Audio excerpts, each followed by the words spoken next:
Galileu não deu nenhuma explicação para a causa dos movimentos planetários. Em sua obra, ele comentou apenas que isso seria possível se a natureza da gravidade fosse conhecida, pois isso foi alcançado, mas não por Galileu, mas através do trabalho de Isaac Newton. Nesse vídeo vamos falar da segunda lei de Newton, a lei que explica o porquê das coisas se moverem.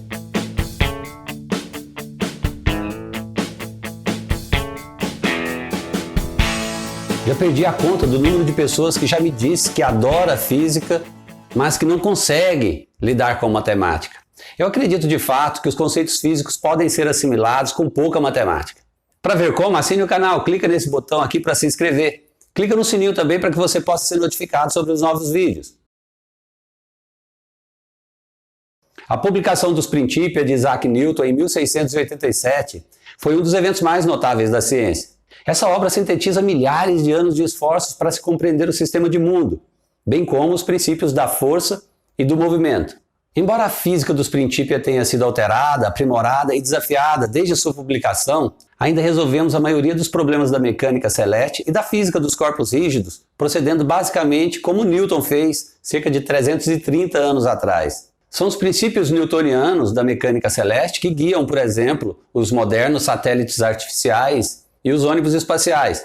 São eles que garantem a estabilidade de estruturas e máquinas. De forma geral, são estes os princípios que descrevem todos os movimentos observados no nosso cotidiano. Como se não bastasse, além de ser o principal ícone da física, Newton também foi um grande matemático. Ele estabeleceu uma física que descreve a dinâmica não somente dos corpos celestes, mas também dos objetos terrestres. A sua sacada para explicar o movimento dos planetas foi mostrar que o movimento ao longo de um círculo é não inercial, ou seja, não tinha velocidade constante.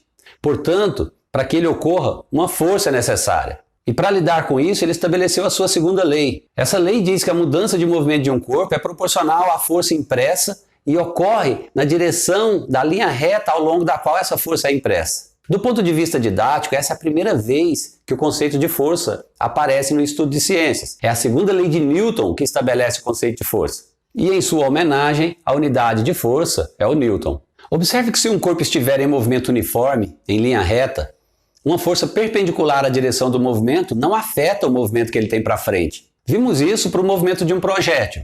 Isso porque a aceleração está sempre na mesma direção da força que a produz. Logo, para uma força perpendicular, a aceleração também será perpendicular à direção do movimento.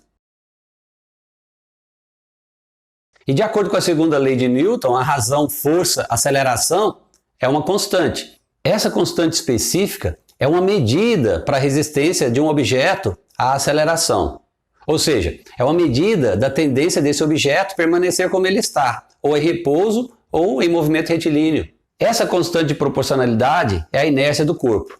Ao mesmo tempo, essa constante é uma medida da quantidade de matéria num dado objeto. Ela recebe o nome de massa. Na vida cotidiana, não comparamos a quantidade de matéria em objetos em termos de suas inércias, mas sim em termos dos seus pesos. Peso e massa são coisas diferentes.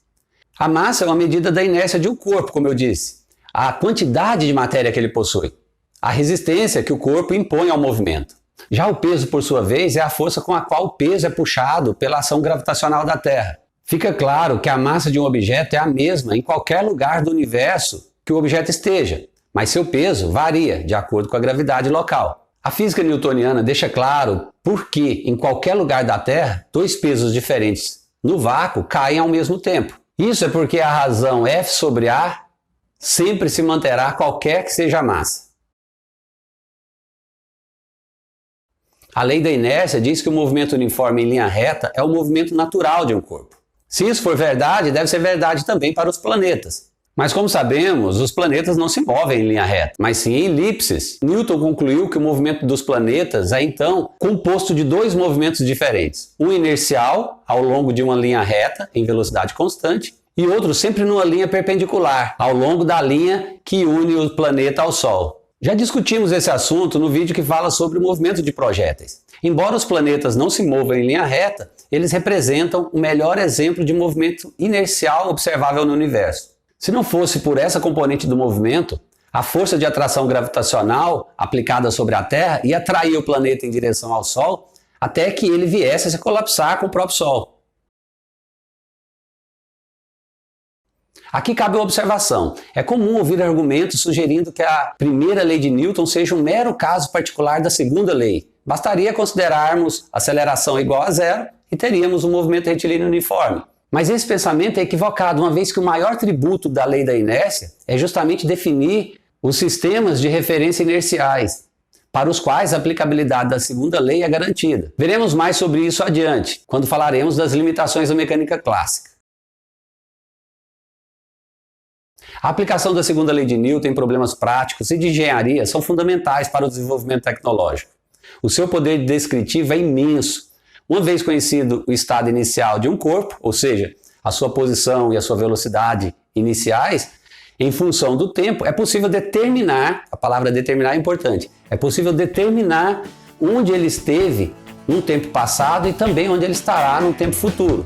Bem, por hoje ficamos por aqui. Caso tenha alguma dúvida sobre esse conteúdo, me informe aqui embaixo. Eu ou a Verve Científica vai lhe responder esse assunto.